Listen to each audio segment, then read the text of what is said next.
और सुनील जी शर्मा वरिष्ठ अध्यापक हैं और लगभग 15 सालों से टीचिंग के साथ हम कहें कि सरकारी विद्यालयों के साथ साथ निजी क्षेत्र में भी अध्यापन का अनुभव सुनील जी भाई साहब का यहाँ पर रहा है। तो सुनील जी भाई साहब हमें मार्गदर्शित करें कि अब आगे क्या करना चाहिए और किस तरह से आपने अभी तक बच्चों के साथ उनके अनुभव भी जाने होंगे। 15 साल से की तैयारी करने वाले कुछ नंबर से रह जाते हैं या थोड़े से नंबर और कम रह जाते हैं, या फिर कुछ ऐसे होते हैं कि जिनका लगता नहीं है कि इसकी ये सिलेक्शन लेने वाला है, फिर भी वो सिलेक्शन ले लेता है। तो इन सारी चीजों का किस तरह से एक पूरा दायरा रहता है। नमस्कार अंकित जी। नमस्कार अंकित जी। हाँ, सबसे पहले तो मैं आप सभी साथियों का अभिनंदन करता हूँ। आदरणीय श्री श्याम जी पारिक संस्कृत प्राध्यापक महोदय को मेरा नमस्कार। सत्येंद्र चतुर्वेदी सर को अभिनंदन। नमस्ते सर। नमस्कार जी, नमस्कार। मैं सुनील शर्मा वरिष्ठ अध्यापक नोहर तहसील हनुमानगढ़ जिले से आपके बीच आया हूँ सभी साथियों से संवाद के लिए। आदरणीय आचार्य श्री अंकित कुमार जी ने परिचय करवाया, आपका साधुवाद, धन्यवाद, आभार। मैं सीधा मुद्दे पर आऊंगा। रीट अभ्यर्थियों से, प्रतियोगी परीक्षाओं की तैयारी करने वाले साथियों से हमारी ये आज का ये संवाद, और इसके लिए विशेष मैं शुभाशीष देना चाहूंगा, साधुवाद देना चाहूंगा सत्येंद्र चतुर्वेदी सर को। युवा साथियों, मैं सुनील शर्मा नोहर में गुरुदक्षिणा संस्कृत क्लासेस के नाम से रीट की पिछले 15-16 सालों से तैयारी करवा रहा हूँ। 2011 से 17 सालों से मैं राजकीय सेवा में शिक्षक के पद पर हूँ और 2011 से हमेशा नोहर में अपनी रीट संस्कृत की बच्चों को मार्गदर्शन का काम मेरे द्वारा किया जाता है। मैं सभी युवा साथियों को कहना चाहूंगा कि समय बहुत कम है, जैसा कि आप सभी जानते हैं, सीमित अवधि है, तारीख निर्धारित हो चुकी है और रणभेरी बज चुकी है। अब समय का बेहद अभाव है, अपनी तैयारी सुनियोजित रखिएगा। ऊपर वाला भी इतना बेदर्द नहीं कि मेहनत किसी की मिट्टी में मिला दे, मगर न होता है इतना मेहरबान किसी पर कि बैठे ही घर में सफलता दिला दे।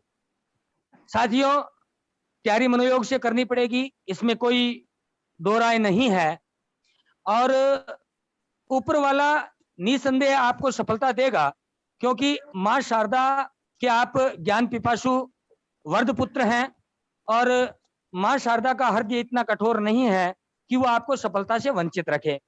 यदि तन्मयता के साथ, मनोयोग के साथ आप जुटते हैं तो लक्ष्य प्राप्ति आसान है, कोई दुरूह कार्य नहीं है। हालांकि मैं एक बात अपनी क्लासेस में बच्चों के सामने ये जरूर कहता हूं कि अब आंकड़े आएंगे कि रीट में 16 लाख 17 लाख बच्चे बैठेंगे, चुनिंदा कुछ हजार सीटें होंगी। आपके मन में एक भय सताएगा कि कहीं हम बाहर नहीं हो जाएंगे, इतना टफ कंपटीशन है। लेकिन साथियों, मैं आपको बता दूं कि जो मेहनत करके चलेगा और तन्मयता के साथ चलेगा, रीट की तैयारी करने से काम नहीं चलेगा। अब रीट को जीना पड़ेगा, आपके रोम रोम में रीट होनी चाहिए।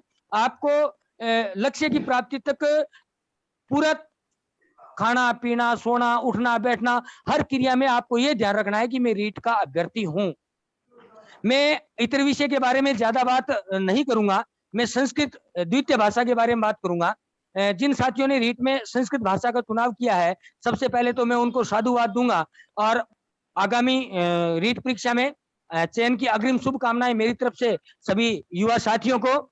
और इस सेमिनार का उद्देश्य भी अपना यही है कि साथी जो हैं वो एक आत्मविश्वास से लबरेज रहें, एक कॉन्फिडेंस लेवल से युक्त रहें, क्योंकि आत्मबल के सहारे ही हर रण को जीता जाता है।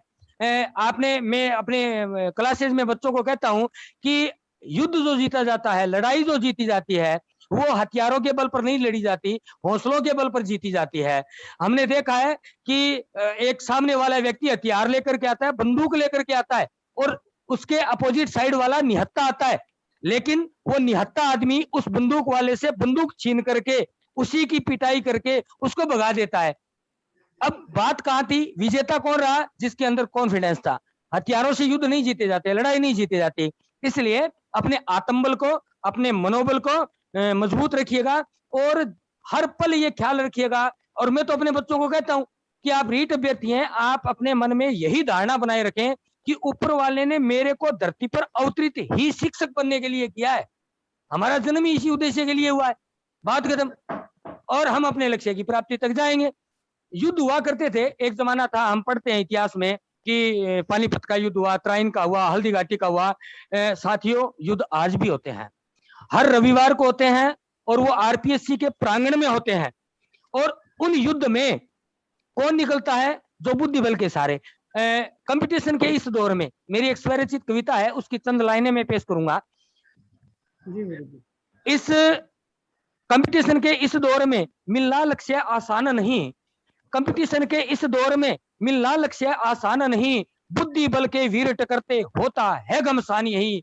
या युद्ध होते हैं या घमासान होता है। और जो व्यक्ति अपने बुद्धि बल और कॉन्फिडेंस, दोनों चीज चाहिएंगी, दोनों चीजों के सहारे यदि वो पेपर में जाता है तो निसंदेह सफलता मिलेगी, हर हालात में मिलेगी। आप अपने कॉन्फिडेंस को जिंदा रखिएगा। और मैं एक छोटी सी बात बताना चाहता हूं, मानव इतिहास में मेरे को यदि कोई प्रेरणादायी घटना लगती है आज तक, बचपन से लेकर के, तो वो घटना है, आपने सुना होगा, कपिलवस्तु नाम की एक नगरी थी, उसमें सिद्धार्थ नाम का एक व्यक्ति था, जो रात को सोते हुए अपनी पत्नी और बच्चों को छोड़ करके जंगल की तरफ चला गया। 12-13 साल का उस व्यक्ति ने ज्ञानार्जन किया। 12-13 साल के ज्ञानार्जन से सिद्धार्थ नाम का वो व्यक्ति जब वापस समाज में लौटा तो वो तथागत बुद्ध होकर के लौटा। यानी 12-13 साल के ज्ञानार्जन से एक सामान्य व्यक्ति तथागत बुद्ध हो गया। तथागत बुद्ध का मतलब होता है भगवान, ईश्वर। 12-13 साल के ज्ञानार्जन से एक सामान्य व्यक्ति भगवान की श्रेणी में आ गया। तो साथियों, आपने 15-16 साल का ज्ञानार्जन कर रखा है। आपने 15-16 साल का ज्ञानार्जन कर, आप अध्यापक ही नहीं बन पाओगे, शिक्षक ही नहीं बन पाओगे। सिंपल एंड स्वीट थ्योरी है। कॉन्फिडेंस को आप रखिएगा। और ये रीट हमारे लिए आई है। ईश्वर मौके देता है, ईश्वर साक्षात नहीं आता। ईश्वर स्वयं कभी भी धरती पर किसी भी व्यक्ति के लिए नहीं आए हैं, वो सिर्फ संसाधन देते हैं, अवसर देते हैं। और ये जो रीट है वो ईश्वर ने आपके लिए भेजी है। कॉन्फिडेंस के साथ लड़ना है, मनोयोग के साथ लड़ना है। और मैं तो अपने क्लासेस में बच्चों को कहता हूँ, क्या कहता हूँ, थोड़ा सा माफी चाहूंगा जो चयनित विद्यार्थी हैं उनको यदि बुरा लगे तो।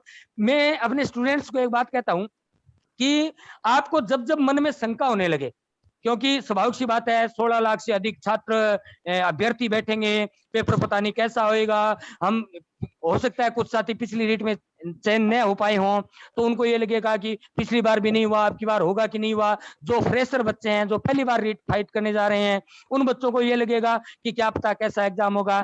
तो साथियों, मैं अपने विद्यार्थियों को एक बात नियमित रूप से क्लास में कहता हूं, और वो ये कहता हूं कि आप जब एग्जाम की तैयारी कर रहे हैं तो जो रीट का पेपर क्लोज आएगा, नजदीक आएगा, त्यों आपके दिमाग में दिन में 2-4 बार ये बात उठेगी कि 16-17 लाख अभ्यर्थी हैं, इतना टफ कंपटीशन है, हाय यदि मेरा सिलेक्शन नहीं हुआ तो क्या होगा, मेरा चयन होगा कि नहीं होगा, पेपर की तैयारी मेरी अच्छी है या बुरी है, मेरे तो कुछ याद ही नहीं रह रहा, अमुक सब्जेक्ट का मेरी तैयारी पूरी नहीं है, उसने इतनी किताबें पढ़ ली, मेरी ये किताब पढ़ी नहीं है, मार्केट में आज ऐसे प्रश्न आएंगे, और जो आपके कॉन्फिडेंस लेवल को थोड़ा सा डगमगाएंगे, आपका आत्मविश्वास डोलेगा, आपके माथे पर चिंता की लकीरें आएंगी, जो स्वाभाविक है। लेकिन साथियों, जब मेरा कहना यही है कि जब आपके माथे पर चिंता की लकीरें आने लगे, जब आपके मन में रीट में चयन होने न होने का डर सताने लगे,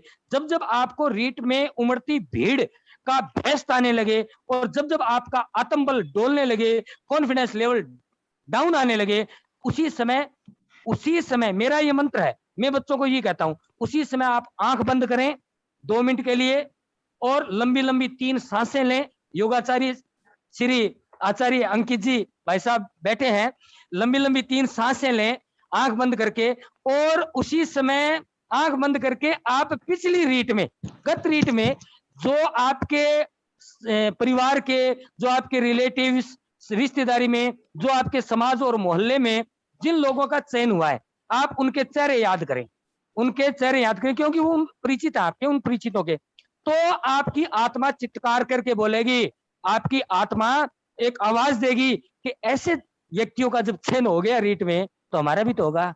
क्योंकि जिनका गत रीट में आपके जो परिचित है, उनका जिनका रीट में चयन हुआ है, उनसे बौद्धिक और शारीरिक दोनों रूप में आप कहीं कम नहीं है। आप अपने आप को कमतर क्यों आंकते हैं? जिनका गत रीट में चयन हुआ, जो आपके मोहल्ले के हैं, जो आपके रिलेटिव्स हैं, आप उनकी एजुकेशन लाइन को देखिएगा, वो कोई कैम्ब्रिज यूनिवर्सिटी से नहीं आए हैं, वो कोई कैलिफोर्निया पढ़ करके नहीं आए हैं, इन्हीं कॉलेज और स्कूलों में वो पढ़े हैं जिनमें आप पढ़े हैं। यही इसी उतना ही ज्ञान उनको है जितना आपको है। फिर जब उनका चयन हो गया तो आपका क्यों नहीं होगा? सिंपल एंड सपाट थ्योरी है। इसलिए साथियों, कॉन्फिडेंस आप रखिएगा, जुटे रहिएगा, एग्जाम बहुत नजदीक है और अब आराम हराम है। जवाहरलाल जी के पंडित जवाहरलाल नेहरू आदरणीय प्रधानमंत्री महोदय, भारत सरकार प्रथम प्रधानमंत्री रहे हैं, देश के बहुत बड़े लीडर रहे हैं, और उनका नारा आराम हराम है। तो ये अपने मंत्र अपने जीवन में डालिएगा। उठते सोते जागते आप सिर्फ और सिर्फ रीट अभ्यर्थी हैं, इस चीज को जिएगा। और खासकर मैं उन विवाहित महिला जो है रीट अभ्यर्थी, जो बहनें हैं, उन बहनों को एक सलाह दूंगा कि रीट के पेपर तक आप अपनी सामाजिक जिम्मेवारियों का परित्याग कर दें। कोई बात नहीं, एक चंद दिन है, जब रीट का पेपर हो जाएगा उसके बाद उनको डबल तरीके से, दोगुनी ऊर्जा के साथ उनको निभाने की चेष्टा कीजिएगा, सब सेट हो जाएगा। लेकिन अब एक बार रीट पर मनोयोग के साथ तैयारी कीजिएगा। साथियों, मैं पिछले आरपीसी 2004 सेलेक्ट हूं। आरपीसी 2004 में राज्य की सेवा में प्रवेश हुआ और रीट आरटेड 2011 से मैं रीट संस्कृत भाषा की कोचिंग देता आ रहा हूं। और आप सब साथियों के सहयोग से हमारी 2 किताबें हैं।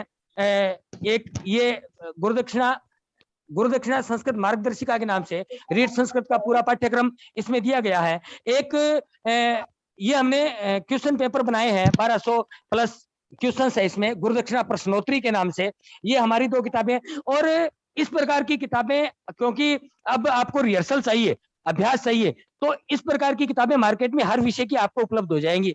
आप एक बार अपनी तैयारी का मूल्यांकन करने के लिए, जैसा कि आदरणीय गुरुदेव श्री श्याम जी पारिक सर ने बताया कि अच्छे मॉडल पेपर लेकर के आप उसका अभ्यास कीजिए, रिहर्सल कीजिए, आपको पता चलेगा कि आपकी तैयारी किस प्रकार की है।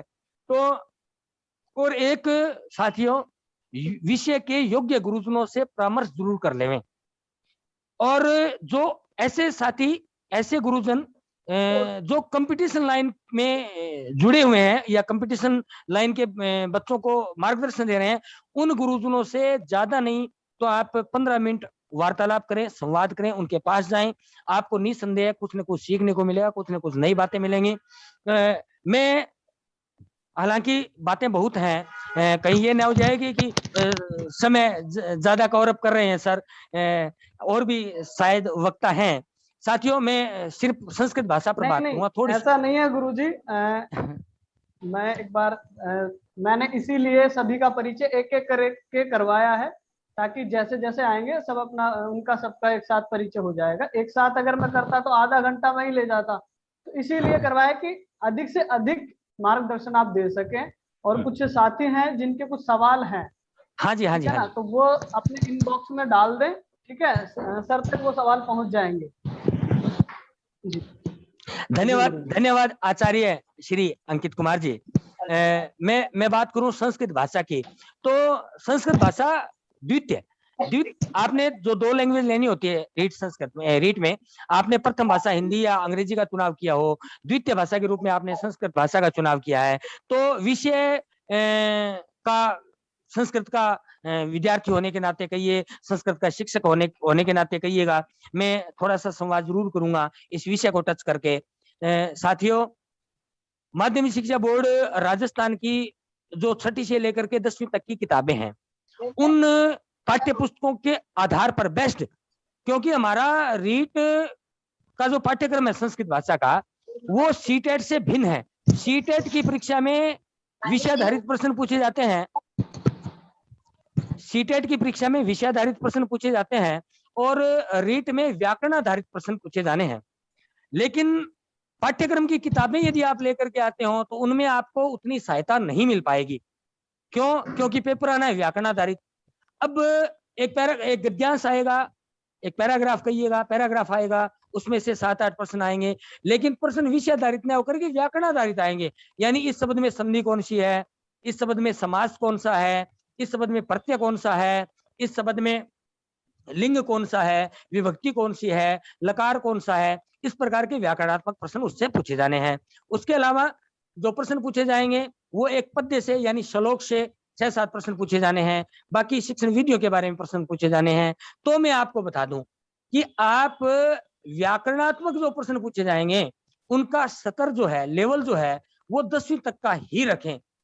और इसके लिए गत पाठ्यक्रम में अब की बार तो उस किताब को हटा दिया गया है, शपंदना नाम की संस्कृत की पाठ्य पुस्तक है, उसके पेज नंबर 93 से लेकर के 143 तक संस्कृत व्याकरण दिया गया है, शुद्ध व्याकरण। और इतना सटीक सुंदर वर्णन है, या मैं यूं कहूं, मैं तो अपने बच्चों को कहता हूं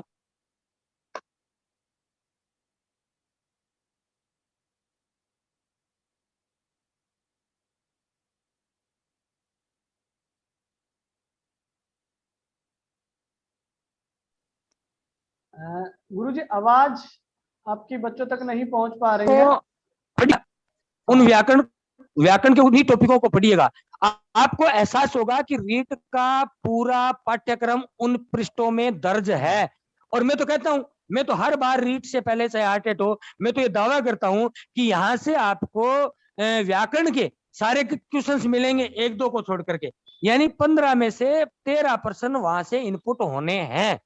साथियों, बड़ा शानदार स्टीक मैटर है, वहां से आप उस सपंदना के उन पेजों को जरूर पढ़िएगा, 10वीं के पाठ्य पुस्तक में है।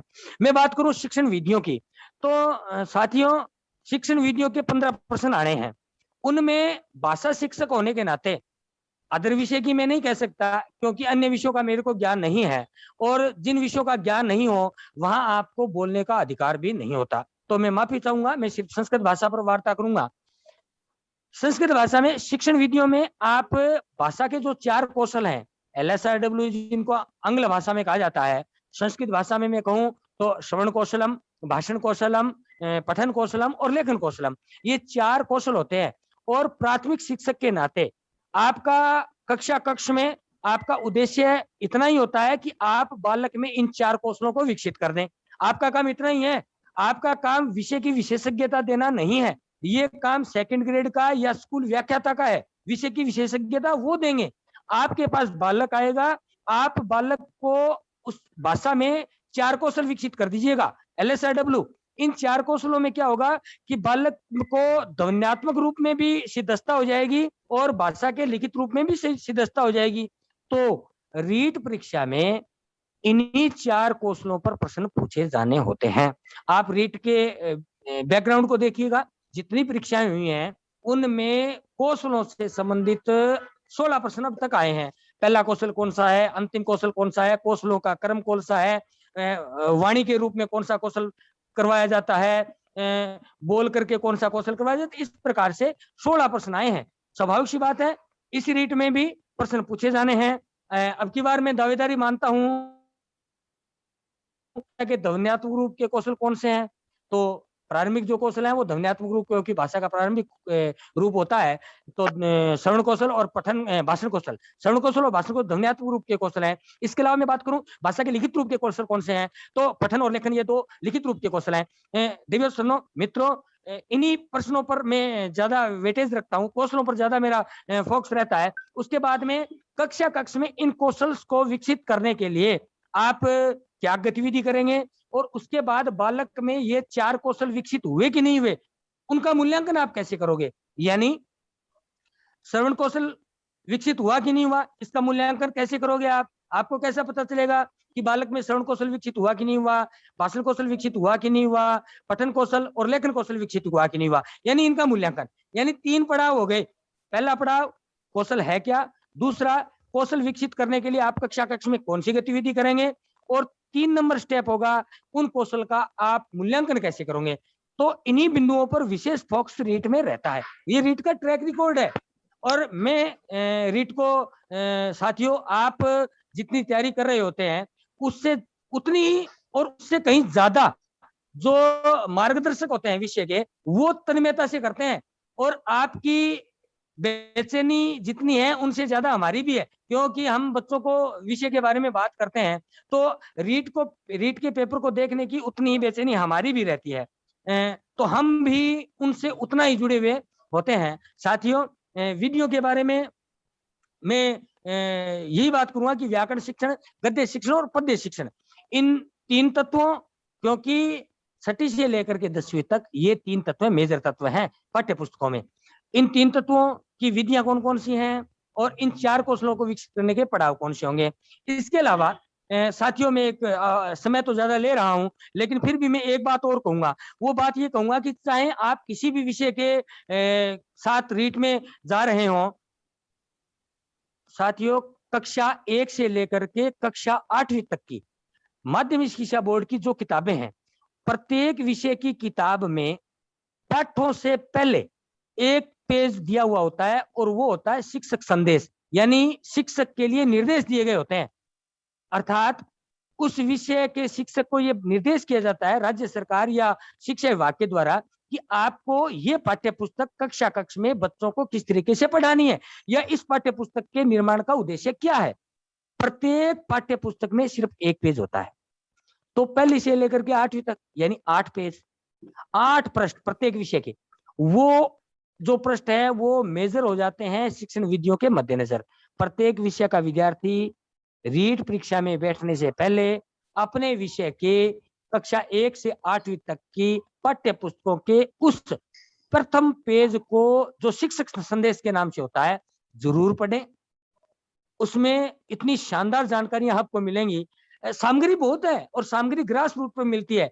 दिक्कत क्या होती है कि दिक्कत ये होती है कि आपको सुयोग्य सुनियोजित मार्ग का पता नहीं होता, और ऐसे में अभ्यर्थी जो है वो दिग्भ्रमित हो जाता है और सफलता से वंचित रह जाता है। साथियों, मेरी तरफ से पुनः आप सभी को हार्दिक शुभकामनाएं। आगामी रीट चयन की संस्कृत भाषा से संबंधित कोई भी दिक्कत हो, क्योंकि श्री सत्येंद्र जी ने मेरे को आमंत्रित किया, आचार्य श्री अंकित कुमार जी ने आमंत्रित किया, तो मैं इस ग्रुप से जुड़े सभी सदस्यों को मैं ये बताना चाहूंगा कि मेरे व्हाट्सएप नंबर है 88 754 18 031।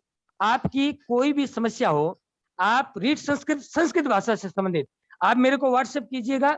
मैं ऑडियो माध्यम से आपको उसका प्रत्युत्तर हर हालत में दूंगा। संस्कृत भाषा से संबंधित कोई भी दिक्कत हो, सभी साथियों के लिए ये सुविधा रहेगी। कॉलिंग तो स्वाभाविक सी बात है, क्योंकि उठा नहीं पाएंगे, स्कूल जाना होता है, लेकिन आप व्हाट्सएप मैसेज छोड़ दीजिएगा।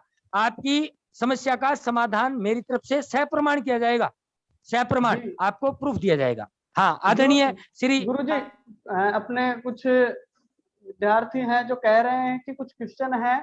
अनीता जी सैनी, बिल्कुल मैं आपको अनम्यूट कर रहा हूं मैम, तो एक बार आप सर से अपना क्वेश्चन जो आपका है वो अच्छे से पूछ सकते हैं। जी जी अनीता जी। नमस्कार सर। हाँ नमस्कार अनीता जी। सर बुक का बताइए, कैसे प्राप्त होगी गुरु दक्षिणा, प्रश्नोत्तरी और मार्गदर्शिका। हाँ, अपनी ये गुरु दक्षिणा मार्गदर्शिका है, पूरा पाठ्यक्रम है रीट संस्कृत का। और ये यूं कहूं कि क्लास में रीट अभ्यर्थियों को पूरा पाठ्यक्रम जो मैं करवाता हूं वो यही होती है, और बच्चों को ये दे दी जाती है। और इसी मार्गदर्शिका में माध्यमिक शिक्षा बोर्ड की संस्कृत की गत पाठ्यक्रम और वर्तमान पाठ्यक्रम, और इन दोनों सेशंस के पाठ्यक्रम को सार रूप से इसमें इंक्लूड किया गया है, जोड़ा गया है रीट के मद्देनजर। और इस पूरे पाठ्यक्रम को समझाने के बाद इसमें व्याख्या है, ये थ्योरी बुक है, थ्योरी बुक कह सकते हो। और इसके बाद में ये हमारी प्रश्नोत्तरी, गुरुदक्षिणा रीट प्रश्नोत्तरी नाम से किताब है, और ये मार्केट में बाजार में हनुमानगढ़, गंगानगर और चूरू इन 3 जिलों में ये जो पुस्तक है ये 100 रुपए में उपलब्ध रहती है, और ये अभ्यास की जो पुस्तक है ये मात्र 50 रुपए में, मात्र 50 रुपीज में ये मार्केट में उपलब्ध है। लेकिन ये किसी पब्लिकेशन के थ्रू नहीं है, ये व्यक्तिगत आप प्रिंट करवाते हैं। ऐसे में समूचे राजस्थान में उपलब्ध नहीं है, बाकी जगह हमें बाय डाक उपलब्ध करवाते हैं। तो इच्छुक साथी जो है वो मेरे ये जो व्हाट्सएप नंबर है इसमें बुकलेट में दिए गए हैं, 88,754,18,031 इसके फ्रंट में लिखे होते हैं। इन नंबर्स पर मेरे से व्हाट्सएप पर संपर्क कर लें, और किताब बाय डाक पूरे राजस्थान में हमें भेज देते हैं स्पीड पोस्ट के जरिए, तो 4 या 5 दिन में बच्चे तक पहुंच जाती है। और फिर भी मैं आपको बताना चाहूंगा, यदि कोई साथी आर्थिक रूप से निर्धन है, क्योंकि 100 रुपए और 50 रुपए 2 किताबों के दर है, पैसे के अभाव में किसी साथी की पढ़ाई वंचित न रहे। यदि कोई साथी ये 100 और 50 रुपए देने में भी समर्थ नहीं है, आर्थिक रूप से असक्षम है, तो कोई दिक्कत नहीं, आप मेरे को व्हाट्सएप के जरिए संपर्क करें, हम निःशुल्क भेज देंगे।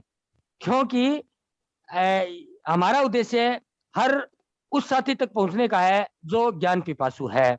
यदि मेरी थ्योरी ये है कि किसी साथी के मन में ये न रहे कि पैसे के अभाव में मेरी पढ़ाई बाधित होगी, यदि मेरे पास 150 रुपए होते, मैं गुरुदक्षिणा की पुस्तकें पढ़ लेता, मेरा चयन हो जाता। मेरे से संपर्क नहीं कर पाते, आप बहन अनीता से बात कर लीजिएगा, इनको कह दीजिएगा, श्री सत्येंद्र जी चतुर्वेदी हैं, उनको बोल दीजिएगा, आचार्य श्री अंकित कुमार जी हैं, इनको बोल दीजिएगा, और आदरणीय गुरुदेव श्याम जी पारिक हैं, इनको बोल दीजिएगा। तो हम कोई बात नहीं, निःशुल्क भी भेज देंगे। आर्थिक मुद्दे हैं वो अपने आप होते रहेंगे, आप अपनी पढ़ाई मत रोकना साथियों। समय बहुत बेशकीमती है, चंद दिन हैं, चंद घंटे हैं, इनका सदुपयोग कीजिएगा। पुनः एक बार मेरी तरफ से आपको रीड चयन की हार्दिक शुभकामनाएं। गुरुजी एक बात कहना चाहूंगा, कुछ ये बात एक्चुअली कुछ साथी हैं जो ऐसे कह रहे हैं कि हमारी किताब कैसे आएगी, तो वो किताब के लिए आपने वैसे सारी डिटेल दे दी है, लेकिन फिर भी हम आपको जो पंपलेट है और जो सारी डिटेल्स है वो आपको टेलीग्राम ग्रुप में अवेलेबल हो जाएगी। आप लाइव वीडियो देख रहे हैं यूट्यूब पर, उसके चैट बॉक्स में भी, हम कमेंट बॉक्स में भी पूरी डिटेल्स डाल देंगे, तो आप इस चीज की चिंता न करें। और गुरुजी मैं आपसे कहना चाहूंगा बहुत बहुत धन्यवाद कि इतने व्यस्ततम समय में से आपने अमूल्य समय हमें दिया। आज तक मैं सत्येंद्र के माध्यम से ये सुनता था कि गुरुजी हैं, तो बातचीत चल रही थी, तो क्यों नहीं एक आयोजन करते हैं और सभी मार्गदर्शक प्राप्त करते हैं गुरुजी से। तो बात हुई। धन्यवाद जी गुरुजी। धन्यवाद आचार्य श्री अंकित जी, धन्यवाद प्रिय सत्येंद्र जी चतुर्वेदी, और विशेष अभिनंदन आदरणीय श्री श्याम जी पारिक संस्कृत प्राध्यापक महोदय का, और विशेष स्नेह है बहन अनीता का। मेरी तरफ से गुरुदक्षिणा नोर संस्कृत की तरफ से टारगेट रीट संस्कृत ग्रुप से जुड़े हुए हर सदस्य को रीट चयन की अग्रिम शुभकामनाएं। और टारगेट रीट ग्रुप का ये कोई भी साथी यदि गुरुदक्षिणा प्रश्नोत्तरी या बुकलेट मंगवाना चाहे तो आदरणीय श्री सत्येंद्र जी, आदरणीय श्री अंकित जी से व्यक्तिगत संपर्क कर लें। पैसे के अभाव में कोई भी ग्रुप का सदस्य पुस्तकों से वंचित न रहे, मेरी तरफ से ये आग्रह रहेगा आचार्य अंकित जी से और सत्येंद्र जी से कि आप मेरे को कहिएगा, मैं किताबें भेजूंगा बच्चे के घर तक। ये मेरी तरफ से आपको पुनः शुभकामनाएं। धन्यवाद आचार्य जी और धन्यवाद सत्येंद्र जी। धन्यवाद सर। तो कार्यक्रम की आगे बढ़ाते हैं हम इस सेमिनार को। तो हम बात कर रहे थे कि अब तीसरा नंबर मेरा खुद का ही है, मैं आप ही के बीच में से हूँ। सारे जो साथी मुझे देख रहे हैं, मैंने भी BSTC किया है और अभी आचार्य किया है और अब योग की शिक्षा ग्रहण किया है, और पिछले 3 सालों से लगातार ऑफलाइन और जो कोरोना पीरियड है उसमें ऑनलाइन बहुत अधिक प्रचलन में आ गया, तो इसके माध्यम से मैं योग की सेवाएं दे रहा हूँ। बाकी उससे पहले मैं 2011-12 से योग के क्षेत्र से कार्यरत हूँ। केवल पहले व्यक्तिगत तौर पर मैं अभ्यास करता था, आजकल मैं सामाजिक रूप से, चाहे वो फिर 10 लोगों का हो या 50 लोगों का हो या किसी भी तरह का सामाजिक कार्यक्रम हो, उसमें मैं योग की सेवाएं देता हूँ। तो सत्येंद्र जी भाई साहब ने मेरे को बताया कि अंकित जी आप ये काम कर रहे हैं, तो क्यों नहीं अगर हम इस आयोजन में ये बात करें कि पढ़ाई के दौरान लगभग 2 घंटे 1 घंटे बैठने के बाद 3-4 घंटे बैठने के बाद थोड़ी बोरियत सी महसूस होने लगती है। और स्वाभाविक सी बात है, जो 2 काम है मेहनत के, एक अध्ययन करना, दूसरा अपने जीवन में किसी भी चीज को उतारना। तो अध्ययन और योग दोनों एक ऐसी चीज है कि अगर हम उसे दिल से नहीं करते हैं तो बोरियत ही होती है। ठीक है, तो पढ़ते पढ़ते अगर आपका सर भारी हो जाए, ठीक है, तो उसके लिए क्या करना है। और अभी चारों तरफ एक तनाव का माहौल है, कोरोना वाला माहौल है, आप कहीं आ जा नहीं सकते, ठीक है ना, बहुत सारी बातें हैं, बहुत सारा तनाव रहता है। ऊपर से ये नकारात्मक चीजें और हैं कि परीक्षा अब नहीं होगी, बाद में होगी। मैंने ऐसे अपने साथियों को भी खोया है जो केवल रीट की तिथियां आगे खिसकने की वजह से जिन्होंने कुछ ना कुछ ऐसी गलतियां की है, स्वयं को इतना कमजोर महसूस किया है। तो मैं आप सभी से निवेदन करता हूं कि आपके अंदर वो शक्ति है, वो प्रेरणा है, आप स्वयं अपने हीरो हैं, ठीक है। तो स्वयं को इतना मजबूत बनाएं, ठीक है, अच्छी किताबें पढ़ें। केवल ऐसा नहीं है कि आपको टारगेट तक पहुंचना है, केवल रीट में ही सिलेक्शन होना है, बस हमको वो वही सिलेबस की ही किताबें पढ़नी है। आप सिलेक्शन ले लेंगे लेकिन एक अच्छे आदर्श, एक अच्छे व्यक्तित्व के धनी नहीं बन पाएंगे। तब तक नहीं बन पाएंगे जब तक आप सुचरित्रवान और अपने जीवन में अपने संस्कृति और शिक्षा को, संस्कारों को नहीं उतारेंगे। तो उसके लिए आप अच्छे प्रेरक कहानियां पढ़ें, अच्छे महापुरुषों की जीवनियां पढ़ें। साथ में नियमित रूप से, मैं ये नहीं कहूंगा आप 3 घंटा योग करें, 5 घंटा करें या 1 घंटा करें, मैं सिर्फ इतना कहूंगा 20 मिनट आप अपने लिए निकालें। केवल 3 प्राणायाम, अनुलोम विलोम, भस्त्रिका और भ्रामरी, ये 3 प्राणायाम अगर विद्यार्थी करे तो उसे कभी भी तनाव नहीं होगा, किसी भी तरह का हेडेक या हम कहें कि एंजाइटी, डिप्रेशन का शिकार वो कभी नहीं होगा। अगर आप स्वस्थ रहेंगे तो अध्ययन भी अच्छा होगा, नहीं तो एक दिन अध्ययन कर लिया, दूसरे दिन 3 दिन बिस्तर पर रहेंगे, कोई मतलब नहीं है, ठीक है। इसलिए खुद को अच्छा रखें, स्वस्थ रखें। और प्राणायाम का यहाँ पर समय नहीं है क्योंकि बहुत लंबा कार्यक्रम हमारा हो गया है। और जो आशा थी कि लगभग टारगेट ग्रुप में बहुत सारे विद्यार्थी हैं, दोनों ग्रुप में, एक में 7,000 हैं, एक में 34,000 है, लेकिन वही बात है, हजारों छात्र तैयारी करते हैं, लाखों छात्र तैयारी करते हैं, सफलता उन्हीं को मिलती है जिनको अच्छा मार्गदर्शन मिलता है। तो चुनिंदा साथी, लगभग 100 साथी हमें यूट्यूब के माध्यम से देखे और लगभग 40-45 हमारे यहाँ पर आए हैं। उसका कोई हमें गम नहीं है कि इतने हमने 100 सीटें रखी थी, उसके बावजूद भी ये रहा कि सर 100 ही सीटें क्यों रखी है आपने, तो पंजीकरण भी करवाया है, रजिस्ट्रेशन भी रखा है। रजिस्ट्रेशन में आपको अपना मेल डालना था और कुछ नहीं था, ठीक है। रजिस्ट्रेशन इसीलिए था कि आगे हम कार्यक्रम करेंगे, आप कितने उत्सुक हैं ऐसे कार्यक्रम के लिए, आप कितना मार्गदर्शन लेना चाहते हैं। आपको बता दूं, अगर आप ट्रेन में सफर करते हैं तो हर ट्रेन में आपको ज्ञानी लोग मिलते हैं।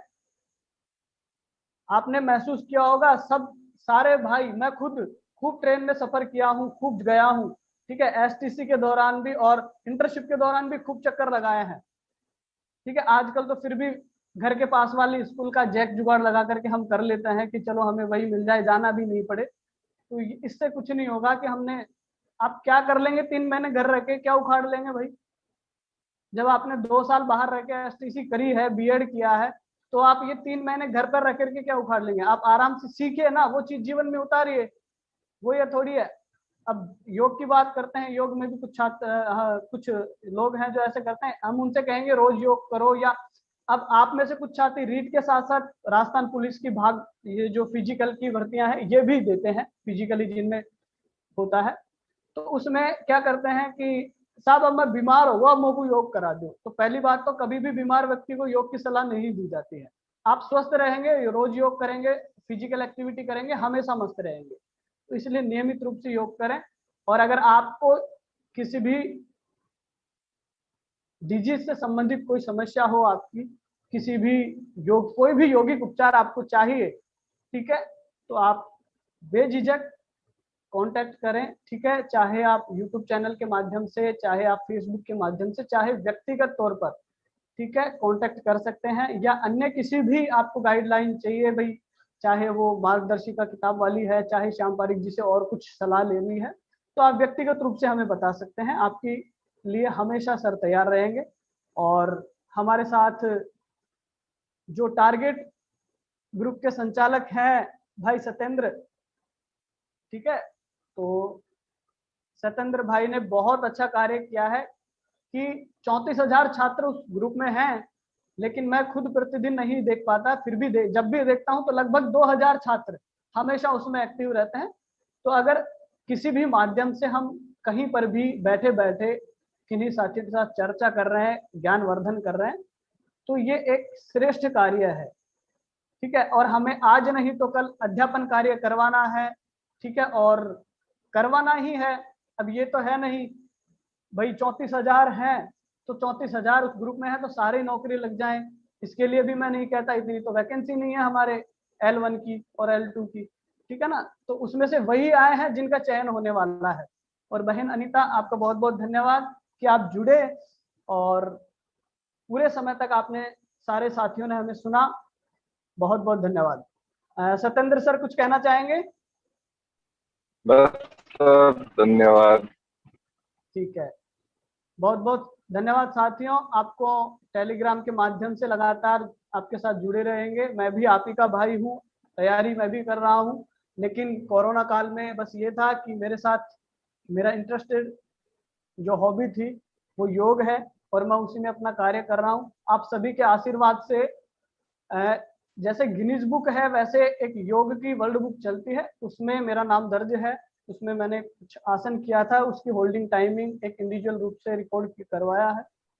और आगे भी आप सभी के साथ ये ऐसा श्रेष्ठ कार्य करने का प्रयास करूंगा और एक दिन हम सभी सफल होंगे, हम होंगे कामयाब, ठीक है ना। हमको एक कदम बढ़ाना है, बाकी हौसलों की उड़ान हमें लगातार उड़नी है। अगर आप अंदर से मजबूत हैं तो आप सभी परेशानियों का सामना कर सकते हैं, लेकिन अगर आपका मन कमजोर है तो आप कुछ नहीं कर सकते। इसलिए केवल थोड़ा सा अपने जीवन में उतारने का प्रयास करें, चरित्रवान बने, नीतिवान बने और आदर्श दिनचर्या का पालन करें, ठीक है। अभी कुछ दिनों से वो भी चल रहा है, एक टाइम टेबल चल रहा है, आप सभी ने देखा होगा, ठीक है, रीट का, जिसमें बहुत सी अनर्गल अफवाहें चल रही है, ठीक है ना। तो इनसे बचें, ठीक है। तो आप सभी नियमित रूप से अभ्यास करें, एक टाइम टेबल बनाएं। मैं आपके साथ मेरा टाइम टेबल शेयर करूंगा। अभी थोड़ा सा रूटीन मेरा अपनी सेमिनार के तैयारी में लगा हुआ था, कभी पोस्टर कभी ये वो, तो थोड़ा सा मैं भी आगे पीछे हो रहा था। बाकी सुबह 4:30 से लेकर के रात को 11 बजे तक का शेड्यूल मैं आपके साथ मौका मिला तो टारगेट वाले ग्रुप में भी शेयर करूंगा। केवल आप 20 मिनट अपने लिए निकालिए, नियमित रूप से अभ्यास जरूर करें, चाहे वो प्राणायाम का हो, चाहे आपकी रनिंग का हो, चाहे आप सूर्य नमस्कार करें, लेकिन अभ्यास जरूर करें, ठीक है। आप स्वस्थ रहेंगे। और जो ये नकारात्मक माहौल है कोरोना वाला वायरस का, तो इसमें आप नियमित रूप से भस्त्रिका, अनुलोम विलोम और भ्रामरी का अभ्यास जरूर करें। मैं इतना ही कहना चाहूंगा और बहुत बहुत धन्यवाद एक बार फिर सभी साथियों का। वीडियो आपको अपने चैनल पर किसी टेक्निकल इशू नहीं कर पाए हैं जी, कुछ कहना चाह रहे हैं? अंकित सर, एक बार ओम प्रकाश प्रजापति सर को म्यूट करो। जी बिल्कुल बिल्कुल, अभी हाँ मैं कर देता हूँ। ये लीजिए ओम प्रकाश जी। ओम प्रकाश जी आप अपने वहीं से सभी को कर एक बार, सभी को अनम्यूट कर लीजिए। ओम प्रकाश जी नीचे। हाँ, प्रणाम सर। सर नमस्ते। प्रणाम सर, एक योगा सर। मैं आपको सबको बता दूं, ओम प्रकाश जी NCERT और RBST से इनका मनोविज्ञान के इतने अच्छे वो हैं ज्ञाता, किसी को भी कोई भी समस्या हो इनसे पूछ सकते हैं आराम से। आपका अगर मनोविज्ञान से संबंधित कोई भी सवाल है तो ओम प्रकाश जी भाई साहब यहाँ पर उपस्थित हैं। बिल्कुल सर, जितनी जो हेल्प होगी बिल्कुल करूंगा हेल्प। तो बाकी रिविजन तो कोर्स तो करवा दिया था सभी को, कोर्स में ग्रुप में सभी को एक दो बार तो अभी जो जिस भाई साहब को सीट जो नहीं मिली है ना, जिसको आरबीएससी की और एनसीईआरटी की जिसको नहीं मिली है, वो मुझे संपर्क करे, मैं उनको भेज दूंगा। जी, ग्रुप में आप हैं, ग्रुप में अगर ऐसी कोई क्वेरी हुई तो हम जरूर आपसे, आप लगातार बने हुए हैं ग्रुप में, तो ये बात तो कहने की है ही नहीं कि आपको अलग से व्यक्तिगत संपर्क करना पड़ेगा। ग्रुप में डाल देंगे, आप देखते भी हैं। बहन अनीता। बिल्कुल सर। जी बहन, आप कुछ कहना चाहती हैं?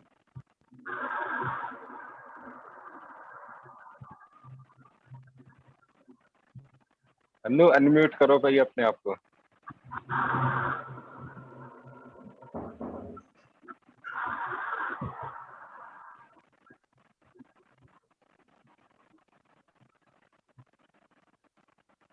वहीं से आपको खुद को अनम्यूट करना पड़ेगा। जी नीचे नीचे ऑप्शन होगा ऑडियो वीडियो।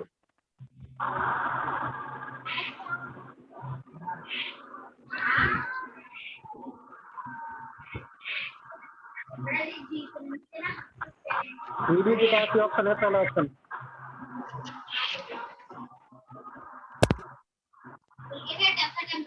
बारी की पढ़ ले क्या? ये यार बारी वाली। मैं करता हूँ अनम्यूट एक बार। ओम प्रकाश जी, जी अनीता मैम, ये से बोल रहा हूँ, आप साइको इसको- के हाँ। 11th 12th वाली पढ़ लेंगे। हाँ, ध्यान एक से बार सुनिए। हेलो, जी सर। एक बार 11th और 12th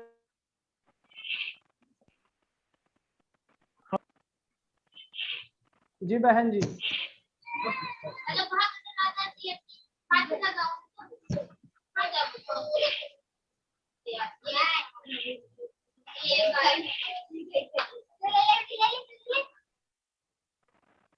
जी बहन जी बताइए।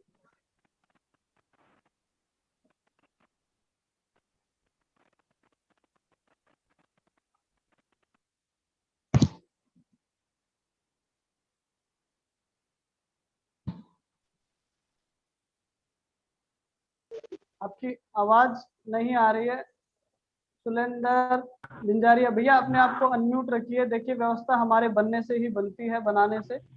जी बहन जी।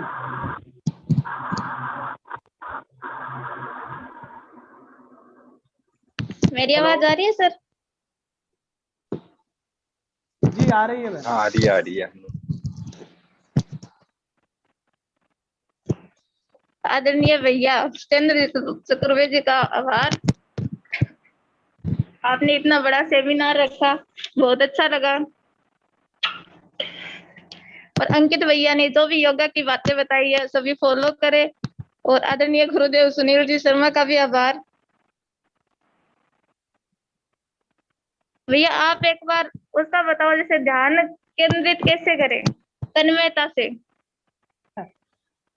भाई सत्येंद्र ने ये बात डाल दी थी कि इसमें हम ध्यान वाली बात है, लेकिन ये इन्होंने मुझे बताया नहीं था कि इसमें ध्यान वाली बात। ठीक है, पहले अगर हम थोड़ा बहुत शारीरिक रूप से अभ्यास करते हैं ना, फिजिकल एक्टिविटी करते हैं, उसके बाद ध्यान लगाया जा सकता है। अगर मैं किसी भी, अब मैं आपसे कहूँ कि आप ध्यान लगाने की कोशिश कीजिए तो पॉसिबल नहीं है। बस मैं एक आपको इंटरनल रिलैक्सेशन टेक्निक जरूर यहाँ पर बता सकता हूँ। रात को सोने से पहले सीधा लेट जाएं, ठीक है, पीठ के बल लेटें, अपने पूरे शरीर को शिथिल कर दें, यानी कि ढीला छोड़ दें। उसके बाद लंबी गहरी सांस लें और पूरे शरीर को एक साथ टाइट कर ले। दोनों पैर बाहर की तरफ तान ले, मुट्ठियों को अच्छे से अंगूठा अंदर डाल के इस तरह से प्रेस कर ले। ठीक है, अपने जबड़ों को अच्छे से भींच ले, आंखों को अच्छे से बंद कर लें प्रेशर के साथ। आपका पूरा शरीर हिल जाना चाहिए, इतने तेज आपको अपने आप को टाइट करना है और फिर उसको एक साथ ढीला छोड़ देना है श्वास छोड़ते हुए। ठीक है, फिर जब आप श्वास छोड़ देंगे तो पुनः वापस शिथिलता की अवस्था में आ जाएंगे। फिर अपने पैर के अंगूठे से लेकर के पिंडलियां, टखना, घुटना, थाई, बटक, हिप, ठीक है, अपनी नाभि, अपनी बैक, शोल्डर, ठीक है, गर्दन, डायफ्राम, ठीक है, और धीरे धीरे अपने फेस, अपने हाथों की उंगलियों से लेकर के पूरा अपने सहस्त्रार्ध चक्र तक, यानी कि अपने शिखा वाले स्थान तक। ये शिखा वाला स्थान आपका होता है ना, चोटी वाला, हर आदमी को होती है, तो यहाँ तक का आपको पूरा स्मरण करना है, बिल्कुल धीरे धीरे सांस लेते हुए। आपको पता नहीं लगेगा कब आपकी आंख लग गई है, बिना किसी तनाव, बिना किसी डिप्रेशन के, या नहीं तो बहुत सारे ऐसी बातें सोते हैं कि रात को अचानक से उठ जाते हैं, मुंह पे पूरे पसीने पसीने, और फिर ये करते हैं आज तो मरा मरा बचाऊं भाई साहब, ठीक है ना। तो ऐसे हमको नहीं करना है, शांति से आराम से ये प्रयास करें, IRT का अभ्यास करें। और IRT की मेरी वीडियो भी है, जो आपने अगर YouTube चैनल सब्सक्राइब किया है, जो पहले वाला हमने दे रखा था, तो उस पर आपको मिल जाएगी। नहीं, मैं आपको ग्रुप में अवेलेबल करवा दूंगा। 2-3 प्राणायाम है विद्यार्थियों के लिए, कौन कौन से विद्यार्थी जीवन में कौन से अभ्यास करने चाहिए, ये सारी वीडियो अपलोडेड है, तो ये मैं आपके साथ अच्छे से शेयर कर दूंगा। क्योंकि अभी ना तो समय है आपके साथ मेडिटेशन करवाने का, ना थोड़ी देर बैठने का, केवल हम एक बार ओमकार का उच्चारण यहाँ पर जरूर करेंगे। तो एक बार अपनी स्पाइन को सीधा कर लें, ठीक है, अपनी कमर को सीधा कर लीजिए। हाँ, अपनी कमर सीधा कर लें, बिल्कुल सीधा आराम से बैठ जाइए। सहजता के साथ आंखें बंद कर लीजिए।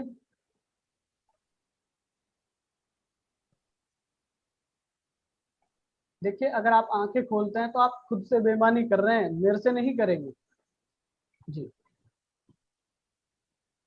और अपनी इनहेल और एक्सहेलेशन की जो प्रक्रिया है, आपको सांस को अंदर लेने की और बाहर छोड़ने की, इसको महसूस करना है।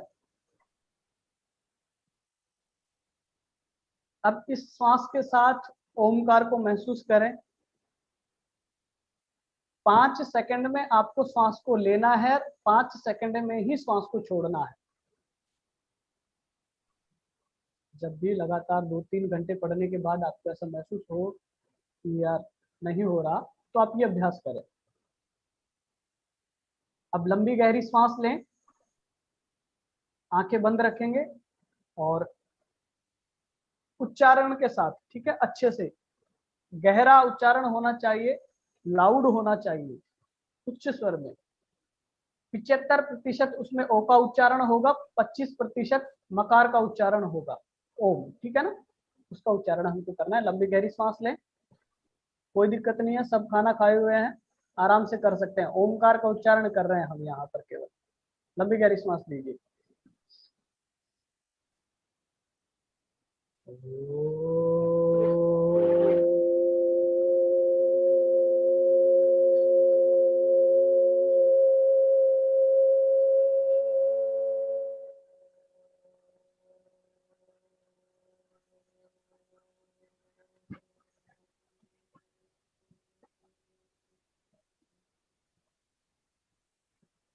अपने दोनों हाथों को अच्छे से, हथेलियों को प्रणाम स्थिति में ले आए और हथेलियों को आपस में घर्षण करें, उनको रगड़े अपनी हथेलियों को। अपनी आंखों पर अच्छे से हथेलियों को अपनी आंखों पर लगाएं और हथेलियों को देखते हुए, पलके टिमटिमाते हुए धीरे धीरे आंखें खोल लें, ठीक है। तो इस तरह से आप अभ्यास करें। इसमें आपको एक पॉजिटिविटी जो महसूस होने वाली है, ये आपको तब होगी जब आप अच्छे से बैठ करके करेंगे। एक थोड़ा सा 15-5 मिनट प्राणायाम का अभ्यास करेंगे।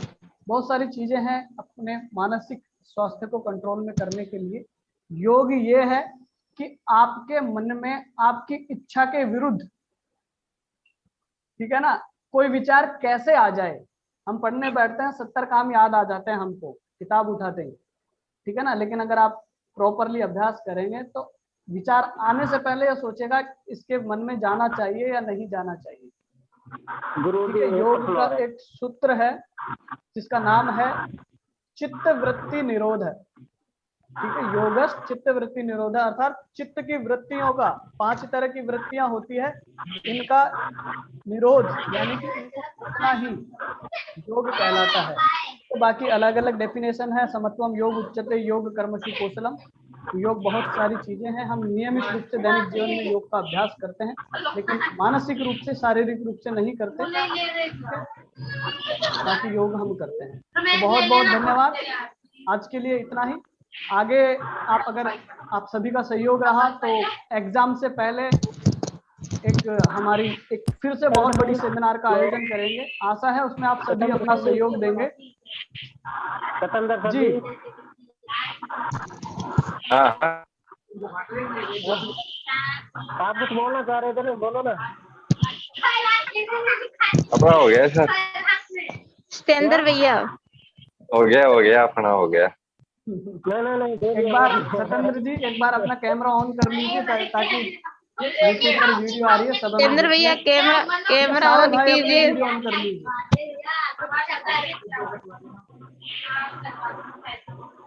कुछ बोलिए ना। बहुत बहुत धन्यवाद सभी का, थैंक यू सर, धन्यवाद। Thank you sir. Sir good night. Thank you Satendra भाई, अनिता जी, ओम प्रकाश जी, बहुत बहुत धन्यवाद। गुड नाइट सबको। Thank you.